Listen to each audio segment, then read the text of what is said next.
kabuatan. Malapit ka mo sa akin. Hatagin ko ka mo sa kabuatan. Hallelujah, hallelujah. You know, sometimes ang mga circumstansya sa atin nga kung naghahatag sa atin sa mga kabukaton. Kaso po, worries. Pero padayon ang invitation sa atin sa Ginoo. This invitation is still valid until today.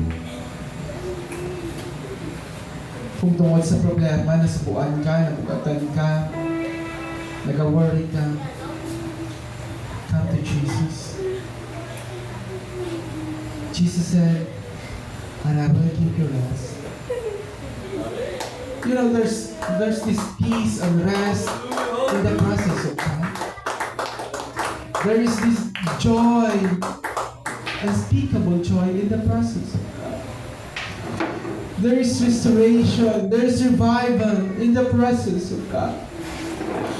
And so, friends, let's have that desire to be in God's presence. Magpalapit kita, magpaubos kita sa presensya sa Ginoo.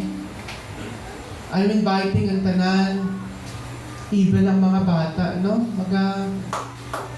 Pangamuyo kita. Come on, church. Come on, children of God. Come to Jesus. Amay namon sa langit, nagpalapit kami Ginoo sa ikon. Father, paubos ang tayo sa we desire to be in your presence, Father. Kaluuyi ang tayo sa habol, Ginoo. I pray that you will restore us, to God, revive us, Lord God. Forgive us for all of our sins, Lord God. Inuiyan ang mga panguna-una. Pusod patawaran kami sa inyo. Walangan, pagpapayat, Ginoo. Lord, I pray that as we worship you, ibubuang iyong panaan ni presensya. Send us your Holy Spirit, Lord God, a spirit of revival. Oh God, let this place be on fire once again, Lord God. Let your Holy Spirit move, Lord. We need you, Lord. We want you, Lord God. Come, Holy Spirit. Oh, hallelujah, Lord.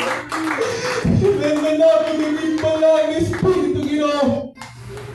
And so, Father, pour out your presence in this place. In Jesus' name I pray. Amen. Come on, church. Mga bata, hindi na mag-istorya, ibiyong natin ang ating mga mata.